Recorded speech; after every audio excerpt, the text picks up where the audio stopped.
but it was an almighty being giving up everything so that he could come and live with us in human likeness. You know, today we celebrate, or Christmas we celebrate. It's the most amazing event in all of human history. The eternal, the omnipresent, the infinitely holy Son of God took on a human nature to be with us and to live among us. You know, so often when we think about God's love for us, we point straight to the cross, and rightly so.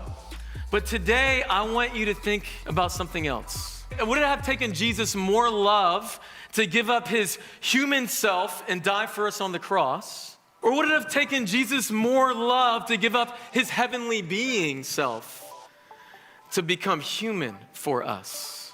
We don't just let the cross be one of our main motivators, but we let the Emmanuel be one of our main motivators.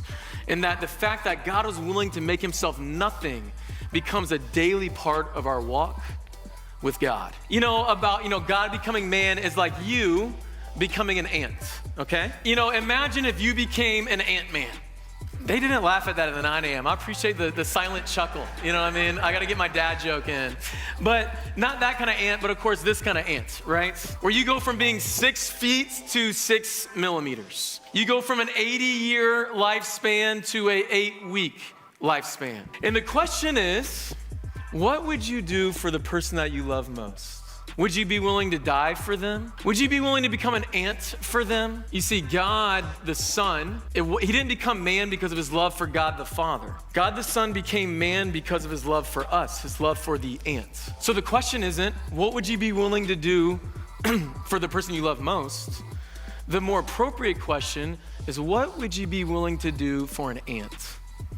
And yet this is the reality of what we're talking about with God becoming man, just millions of times over. The Almighty became the average. The all-knowing God became the ordinary, unschooled Galilean. The perfect became the imperfect. And why would he ever do that? That God could be with us and that we could know him.